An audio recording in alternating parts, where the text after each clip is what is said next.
All right. I think it's fixed. Get this ready to set down so we can check lines.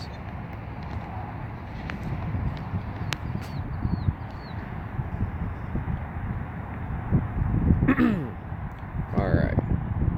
Here we go. Got it fixed. Part 2. Let me set this down. Check some lines. Whoa. Drop the tripod. I don't want to use Bixby, boys. I don't like Bixby. Bixby's not cool. Alright, we got people coming back in. What's going on, guys? Check my lines.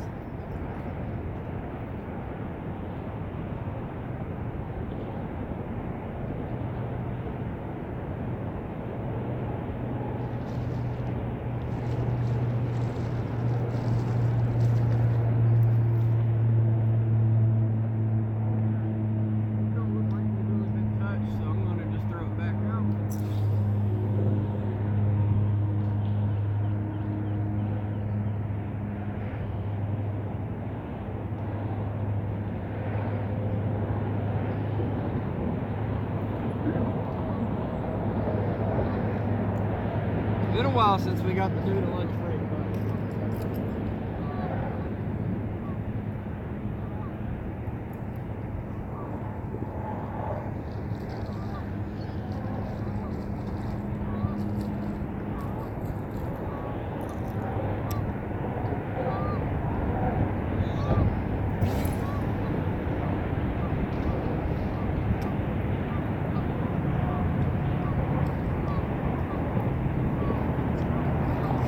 Alright, let's pick you guys back up, see what I'm missing. Catch them all, Tim. I'm gonna try, Jim. Show you what we got rocking here. Mike Chavez, what's going on, brother? You guys can see all the birds puttering around, starlings or whatever they are. There's dozens of them, and they're all skimming the water and starting to grab stuff. So this lake's starting to get active again. I've caught a few bass, caught a few bluegill on some lures, some little jig grubs or whatever you call them, crappie stuff. I don't have one of those rods out today. The water's pretty clear. The aerators haven't been on throughout the whole, since late fall. So everything that's, water's usually murky when the aerators are on. There's 4 of them.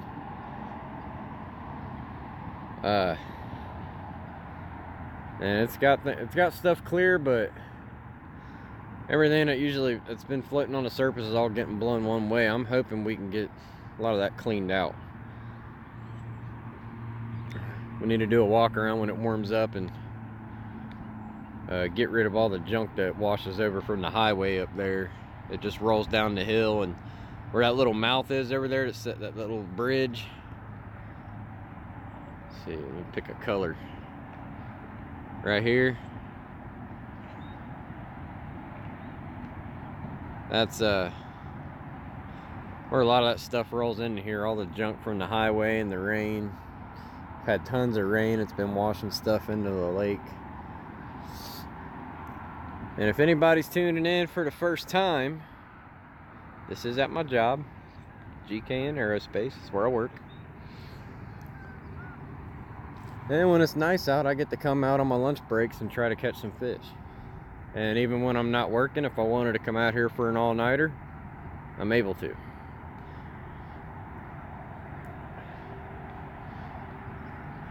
I'll show you what we're using this year.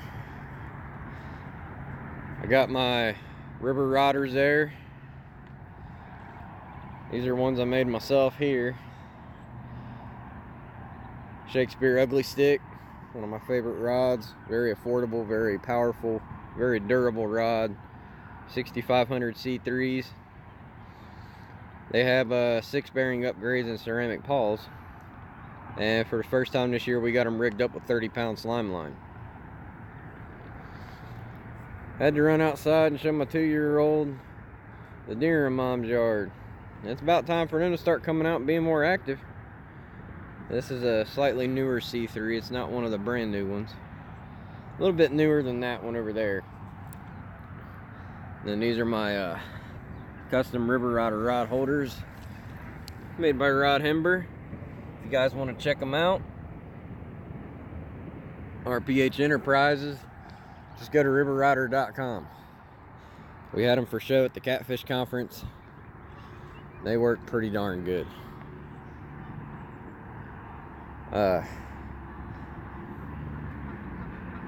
Like I said before, you guys know I like to use the ugly sticks. They're easy to break down. They're real light.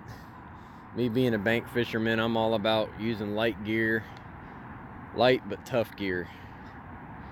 And these ugly sticks hit it up. Where's my flathead rod? It's actually at the Whisker Sticks headquarters. It's a little bit cumbersome to keep in my Malibu. So if I'm going for longer trips, all-nighters, I'll use them. I brought it out here to test it out and show it off, but I'm going to save that for longer trips. That way it's not always sitting in the car taking up space. It doesn't fit in my trunk. I don't have a truck. But these ugly sticks, I've probably caught more fish on these than anything else, and I'm hoping to break that record with my flathead rod. That one there's an older one that had the old ceramic eye inserts.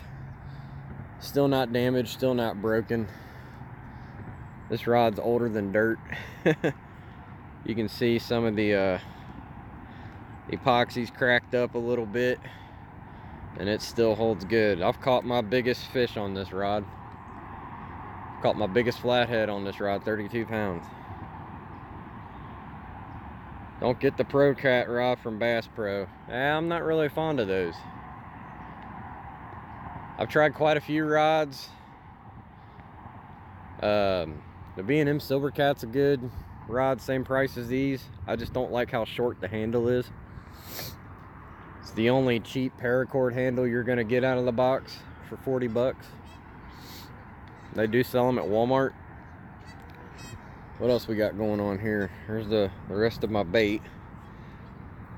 I got these gloves at Speedway. They're real good for keeping your hands warm and dry. Got some scissors, bait knife. Here's my infamous tackle bag. Got my cooler bait pouch here. It doesn't look very big right now, but you can fit a regulation size basketball in this thing. Big, huge pocket. I had a big 5-6 pound carp in there whole, and it kept it cold. The line looked like it was tightening up. I thought it was the wind.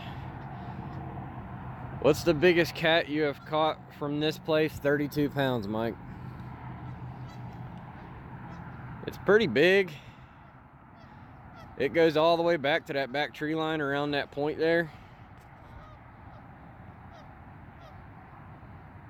Kind of falls around here and then goes way back and then cuts back around.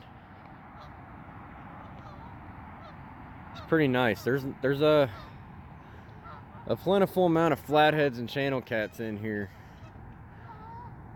And you think with that many in there, I don't know where they came from or how they got in here, but they're in here. And you would think with that many cats in here, as voracious as flatheads can be for eating and hunting, you wouldn't think there's a lot of bass and bluegill and stuff in here to keep the food chain balanced, but it stays pretty balanced. And I think they go after a lot of the turtles that are in here too.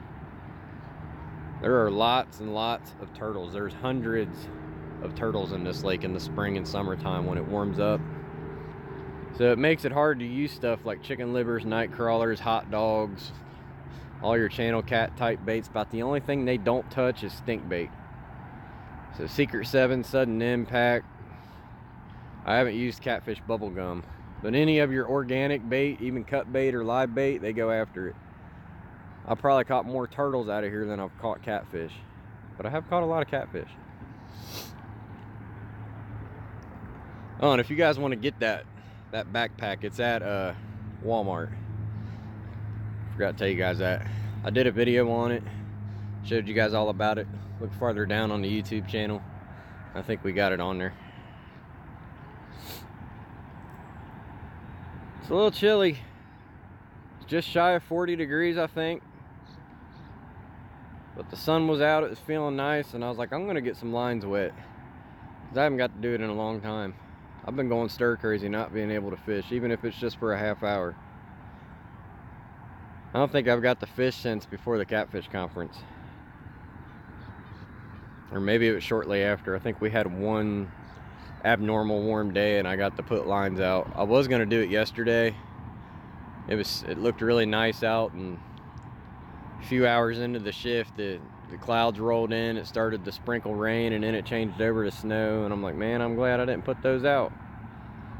Tommy Wilson, what's going on, man? So we'll have more of these as it gets warmer and nicer. I'll have a better arsenal of bait once I'm able to start catching shad and skipjack, green sunfish, things like that. I'll have those as live bait. We'll have creek chubs, goldfish, bluegill. About every type of bait fish there is works good here. I caught that 32 pounder on a 6-inch goldfish. I hope to do some bank fishing up in DC this year with Luke, Catfish Bill, and PGH. The Potomac is a great place for blue cats. I know it firsthand. I went there last August, and we caught 400 pounds of blue cats in about 8 hours for a Catfish Mafia tournament series tournament. It was a night tournament, and the blue cats are so abundant in that river that they deemed them invasive, and if you catch a state record catfish, blue or flathead, you have to kill it to claim it. I don't know if that's just the state of Maryland or if it counts for DC or Virginia too, but my buddy Don Wheatley, he's the guy who took me out there, or paid for me to come out there and fish with him for that tournament and show off the whisker sticks. Anybody who was with me around that time last year, you guys seen we streamed the whole time, and we had a good old time. I think the biggest one we landed was 44, 42. They are monsters. We caught, I think the smallest one we caught was 16 pounds. We caught about 20 something fish. Most of them were 25 plus. Lots of big, nice sized cats. We caught, the biggest one I landed was 37, so that's my personal best blue. We got a couple 40s, a 42 and a 44. It was a 2-fish tournament. We kept the 42 and the 44. We got second place. That worked out pretty good. They have huge monster shad in there, 15 to 18 inch long shad, huge shad. They're allowed to use gill nets on the Virginia side over there. You can catch some giant shad there. Low end of monster scale, but still monsters. Yeah, they're big, man, and they fight hard. But you got to know what you're doing if you're on a boat on the Potomac. They got lots of no-wake zones around DC that stretch for a couple miles. Around downtown DC, I guess you'd say, by the Washington Monument, all that area. But it's a tidal river, so you got to know when the incoming tide and the outgoing tides are to figure out how you're going to do your anchoring, your drifting. All that factors in on top of the wind and everything else most guys are used to dealing with. Roll tide, roll tide. Wind's starting to die down. Same with the James River as far as the tides, yeah. There's quite a few tidal rivers. And what's neat about the Potomac is there's a waterfall that separates it. So from the Chesapeake Bay all the way up to the waterfall, that's where your tidal section is, and above the waterfalls it's not. And above the waterfall you'll get a lot of flatheads and some more blues, but it's mostly blues from the waterfall down to the bay. My 11-year-old wants a BCF rod so she can win 10,000, she said. We was using them down there. We got to use the BCF rods. We got to test out the whisker sticks on Santee rigs at night, and that's what got us our 44-pound Blue cat, the biggest blue cat of the night. It was caught directly under the motor. We just dropped it in suspend drift, straight dead down, and suspended it off the bottom with a green whisker stick on a Santee rig, and it bent that big cat fever rod all the way down from the rod rack all the way down into the water. It was bent down at the handle where the little red thing is right here on the ugly stick. It was bent all the way over. But good luck trying to get that payout on the Potomac. It's the way I think the way it's set up is it's impossible to get on there, because you have to kill the fish to claim the record, but you have to let it go alive to get the payout for big cat fever. And Don Wheatley had that happen once. It was during a tournament. So he could have killed it, sacrificed the tournament and the payout to get the record, because he caught it on a BCF rod. Or he could let it live and he won the tournament, didn't get the record or the payout. Imagine how that would churn your stomach if that was you. I know it'd make my stomach hurt, knowing you were within reach of 10 grand. Now, if I get one on the Ohio River, that might be a little bit different. That right line just dropped. Just a hair, like something pecked at my bait. I'm not expecting a whole lot out here today. It's still kind of cold. This lake is about, I don't know, 3 feet on average. I could walk all the way across this and it probably wouldn't go over my chest. I only have to break 143 pounds to get it. I'm gonna check and see if a state record bullhead works. I don't know, man. Talk to Caleb. That is a catfish. Get you a 10-pound bullhead. And this lake's only like 2-3 feet deep, pretty much all the way across. There's a couple spots where it gets 4 to 5 feet. I'm fishing the shallow end, thinking the sun would warm this up quicker and they might want to come over here. Also, I've been seeing the carp floating around underneath that cover, and that's where I caught the bass too. So I'm thinking it's a little more active over on this side. The birds are kind of staying over here. So we'll see if the catfish come to feed.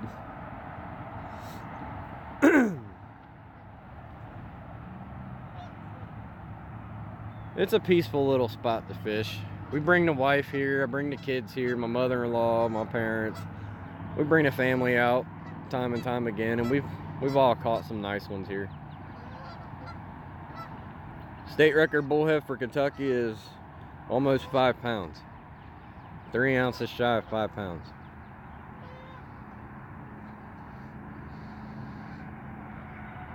Not gonna have any whisker sticks on the rods tonight.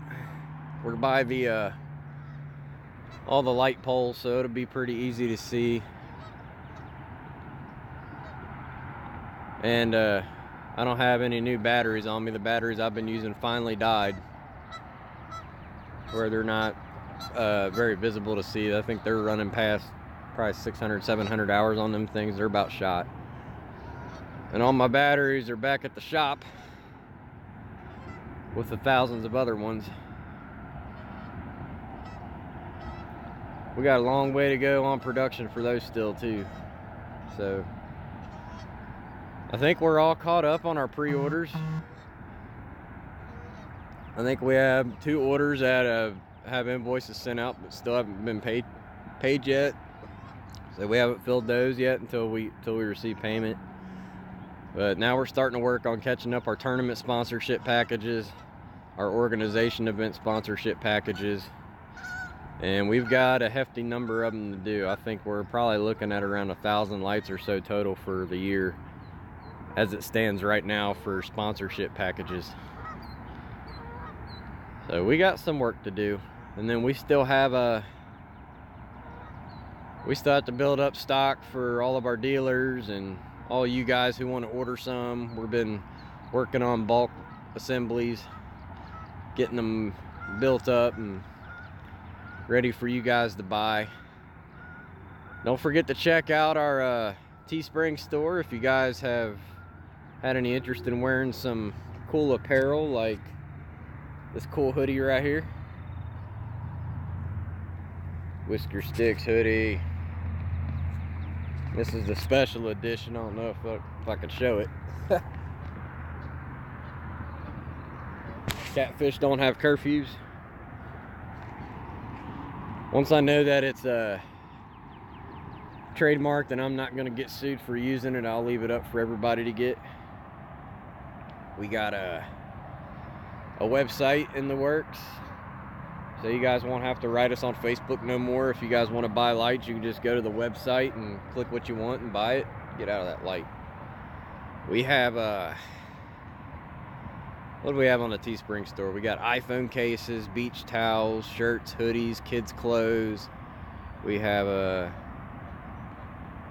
thought I had a bite. We got leggings for the ladies. We got tons of colors to choose from on all our options. We got a wall tapestry up now. It's kind of like a curtain banner you can hang on your wall. We have stickers. Stickers are available on Teespring. Line looks like it's slowly tightening up, but I think it's the wind. I'm not sure. This wind's playing tricks on me. Can I get the slime line in the shot? Slime line's awesome, man. Really high vis, not even just at night. Speaking of slime line, if you guys haven't seen pictures of the ultraviolet whisker sticks, they're out. And people seem to really like them. They make this slime line glow pretty good. I got pictures out of it. I did a video on it. Go over to the Facebook page and check it out. I think I uploaded a video of it to YouTube also. But we have an update, and the new supply of UV bulbs we got in are 3 times brighter than the ones we got now. When I get bulbs in, I check them to make sure they're the right color, obviously, and the right brightness. And when I ordered this new batch of 1,000 UV bulbs, these had 3 times the output. They had 3 times the MCD rating. So when I found those, I ordered them, got them shipped in, and they're a lot brighter than the UV that I already did the video on. So check them out, see if you like them. We're up to 10 colors this year, guys. We got 10 colors out, 3 specialty lights, 7 basic lights. You've got red, blue, white, green, pink, orange, purple. And then you have a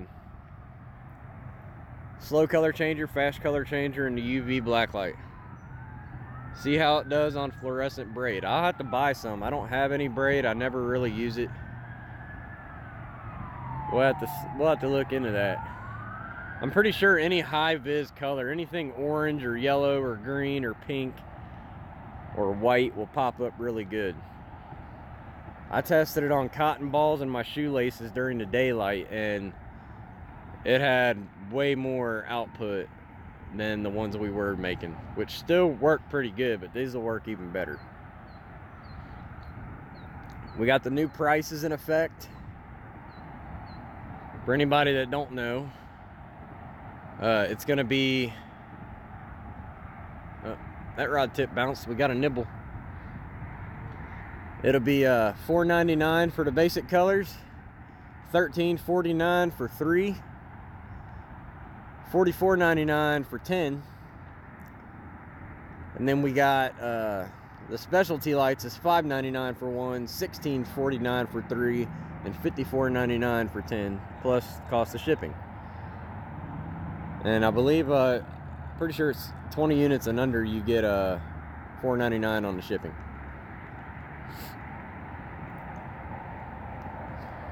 I'm glad the sun's staying out nice and bright. It's keeping me warm. It's gonna be going over the building soon. We got lots of big things happening this year, guys. We're doing some research on some other products too. No idea when those will be coming out or exactly what they're gonna be yet. I got a bunch of stuff drafted up on the drawing board. Hopefully we'll have it released sometime this year. We got to see what we got to work with.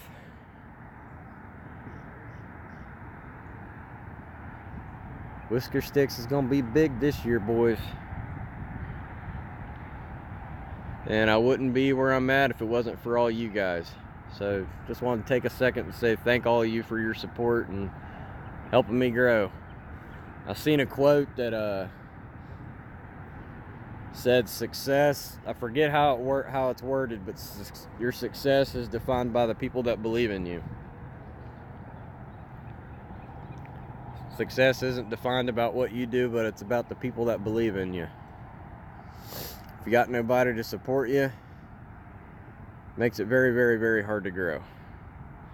Need to maybe invest in ultraviolet flashlight attachments for your rod holders. That'd be pretty cool. We got some deals working on with other fishing companies, Whisker Sticks wise. I don't want to give too much away here, but we got 1, 2, 3, 4, 5, maybe 6 other products that we're going to be working on having some partnership bundles with. One that we're definitely working on, I can say, is the Muddy River Cat Bobber. We're working with the guy that makes those, and we're going to see if we can get them modified to where something can be a keyhole slot can be cut out to accept the Whisker Sticks. We have a planer board manufacturer that's already looking to retrofit some for Whisker Sticks to attach to planer boards that he makes, and a couple other cool tackle items you guys know and love. So we'll see how it works out. One I'm most excited about besides the flathead or the cat bobber is James Burke Custom Rods. He makes black light responsive paint jobs on his rods that he makes custom. So if these UV lights work good for him, he's going to consider selling one of those with each rod he sells. So we got some cool stuff coming up. Doesn't look like I'm getting any action. So sad. But you know what? This has been the highlight of my day. I may be at work making parts for this place, but I get to come out here for a half hour and get my peace of mind back and reset my sanity. And I just get to have a few minutes with Mother Nature and clear my head.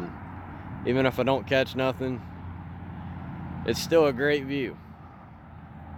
You got a whole, I don't even know what you call a flock of geese. There's probably 70 geese around this property right now. They're all taking up nesting. A lot of them are on that island. There's actually one sitting right over there on that corner by that pine tree right there. She's got a nest. Where I usually fish down there at the back end of the lake, there's a nest over there. And some of them are nesting by that big tree on that point. Brian, JT, what's going on, guys? Get to see all the other birds flying around. There's blue herrings that come and go, and get to see them walk across the water. Sometimes you'll see a carp or something swim by your feet. Deer come to visit, skunks, foxes, raccoons, possums, coyotes, you name it. It all shows up here. I've seen everything here. I've been from here to this rod from three juvenile bucks. They're like 4-point bucks. There's 3 of them all walking together, and it started down on that end by the fence line, and I was fishing about where I normally fished over there, just past that first pine tree, and they slowly made their way towards me and got right up to my face and froze up. So we had a staring contest for a minute, and then they took off towards the street. I've been out here all night and sat by myself fishing in the summer, and got woke up to coyotes howling, and I look across the lake over to that bank there, and there's 3 coyotes taking a drink from the lake, and they're all howling and whining. I've been out here fishing, come out on my second breaker, wrapping stuff up at the end of the night, and come out here to grab my stuff, and right over here is a skunk just walking around eating worms and stuff. I've had a possum pop up right by my feet here. You never know what you're gonna see. It's almost like you're in the wild even though you're in the city. This ain't the best fishing spot, but it's still a peaceful one. It's great bass fishing. It's awesome for bass fishing. Once it gets warm, since this water's, something just boiled. Oh no, that was the bird. Since it's so shallow, the water temp almost always mimics the air temp. It's always just a few degrees off. So since you're only a few feet deep, if it's 50 degrees out here, it's between 45 and 55 in the water. If it's 70, it's either 65 to 75 in here. So it's always matching pretty close. And if it wasn't for all the snapping turtles that live in this place, I'd actually probably chance it and walk all the way across it just for the heck of it one day. I'd love to see try to feel it out. I've taken my deeper to it, and I've never gone deeper than 5 feet, and I'm 5'6". And I've only found it in one spot on that back end back there. Used to be a horse pond, so decades ago, before this place existed over here, it used to be a horse pond. And farmers would walk their horses out here, let them drink and eat and stuff so they wouldn't drown. It's been here ever since. Well, that's gonna wrap it up for my lunch break bite, guys. It's 7:31, gotta get back inside. Thanks for tuning in. If it's nice tomorrow and I'm working tomorrow, we'll probably do another one.